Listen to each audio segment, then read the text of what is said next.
अब देखो इन आश्रमों में क्या हो रहा है। ये इन आश्रमों का वीडियो है। ये दोनों ही बहनें नाम उपदेशी हैं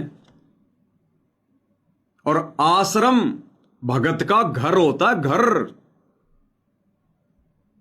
और ये बहन अपनी गुरु बहन की चेकिंग कर रही है। विश्वास नहीं है इसको। अरे आश्रमों में भक्ति और विश्वास का तो पाठ पढ़ाया जाता है। अगर विश्वास नहीं है तो फिर भक्ति क्या खाक कर रहे हो तुम? किसकी चेकिंग कर रहे हो तुम? अपनी गुरु बहन की। कल को ये बहन अगर तेरे घर पे जाएगी तो क्या पहले इसकी चेकिंग करेगा? पहले इसकी चेकिंग करोगे क्या, जैसे ये कर रही है? फिर देख लो।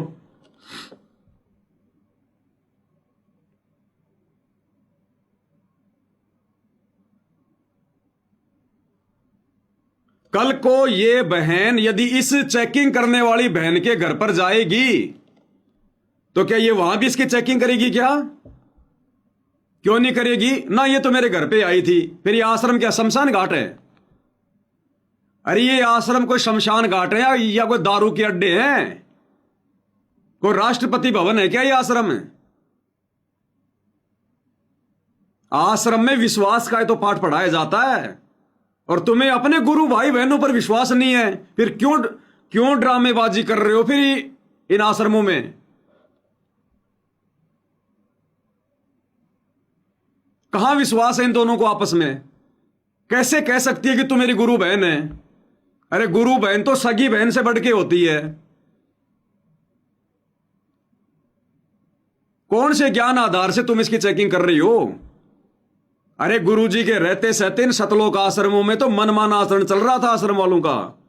गुरुजी का कोई आदेश नहीं था चेकिंग करने का। वो अंतर्यामी बैठा है समर्थ परमात्मा। कौन बम फोड़ देगा उसके रहते सहते? और यहां भाई बहनों की चेकिंग की जा रही है इन आश्रमों में। वो ही 12वें पंथ की भक्ति, वो ही पुरानी परिपाटी जो इन्होंने इन आश्रमों में देखी। अरे परमात्मा अपने बच्चों पर अविश्वास प्रकट करना सिखाएगा क्या? ये तो अविश्वास प्रकट किया जा रहा है। आश्रम घर नहीं है क्या? अरे भक्तों का संतों का घर होता आश्रम। फिर हम क्यों चेकिंग कर रहे हैं? जब हमारे घर पर आने वाले भक्तों की हम चेकिंग नहीं करते तो आश्रम में क्यों चेकिंग की जा रही है? अरे भक्ति करो ना, तुम्हारा विश्वास बढ़े, तुम्हारी भक्ति बढ़े। भक्ति करो। इन आश्रमों में भक्तों को मर्यादाओं का पाठ पढ़ाओ। तुम्हें चेकिंग करने की जरूरत ही नहीं पड़ेगी। तुम्हें भक्तों पर अविश्वास करने की जरूरत ही नहीं पड़ेगी।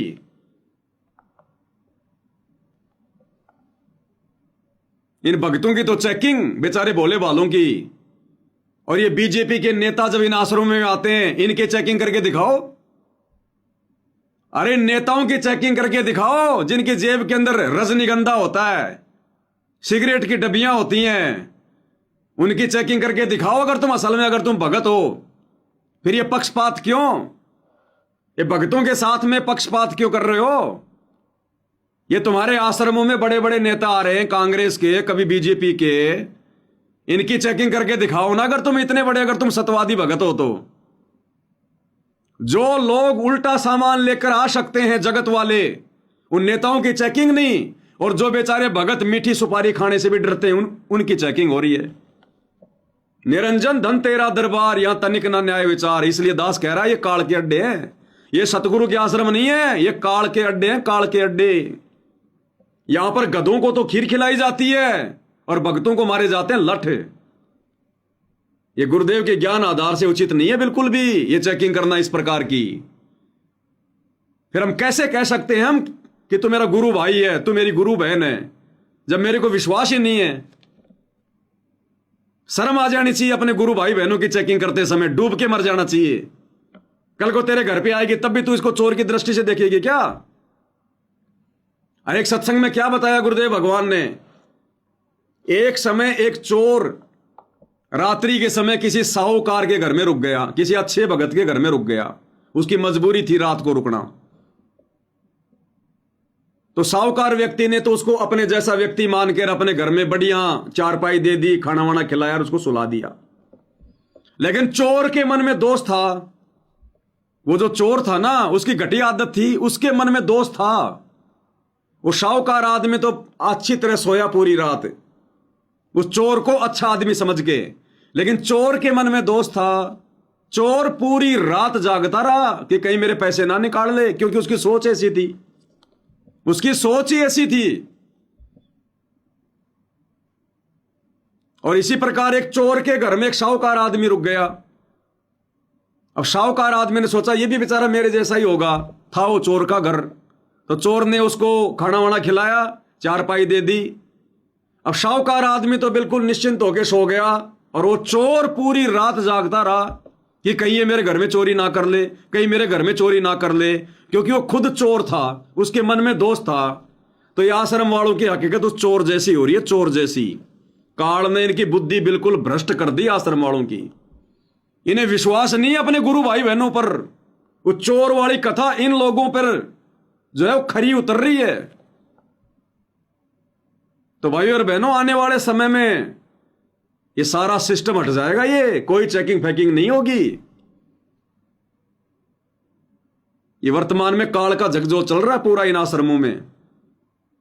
अरे परमात्मा तो वो समय लाना चाह रहे हैं, ये देशों की सीमाएं समाप्त हो जाएं, बॉर्डर से सैनिक समाप्त हो जाएं, इतना प्यार प्रेम हो आपस में एक दूसरे में। गुरुदेव कह रहे हैं कि इस भक्ति से ऐसा समय आएगा, रात को 12 बजे अकेला आदमी अगर पैसों का थैला भी लेकर कहीं जा रहा होगा ना, कोई हाथ लगाने वाला नहीं मिलेगा। डरेंगे जहर को हाथ लगाने से। रात के 2 बजे कोई बहन बेटी चाहे अकेली घूम रही हो, कोई उंगली करने वाला नहीं मिलेगा। इस ज्ञान और भक्ति से, और इस ज्ञान और भक्ति को लेकर ही इनके मन में चोर बैठा है। अपने भगत भाई बहनों को चोर दृष्टि से देख रहे हैं। अरे क्या लाएंगे ना आश्रमों में, ऐसा क्या है जो यहां पर बम फोड़ेंगे? क्या दवा रखा तो उन्होंने इन आश्रमों में जो ये बम फोड़ेंगे भगत यहां पर लाकर? चेकिंग करनी है तो नेताओं की करो, उन जगत वालों की करो, जिनको तुम न्योता दे दे के बुलाते हो इन आश्रमों में। जब वो जगत वाले आते हैं तो ये आश्रम वाले 10-15 उसके आगे पीछे होके चलते हैं उसके, और बेचारे भगत भाई बहनों की चेकिंग कर रही है, उनकी करो ना चेकिंग। तो भाई और बहनों, टोटल काल का झकझोल, टोटल, कोई भक्ति मर्यादा नहीं, कोई विश्वास नहीं।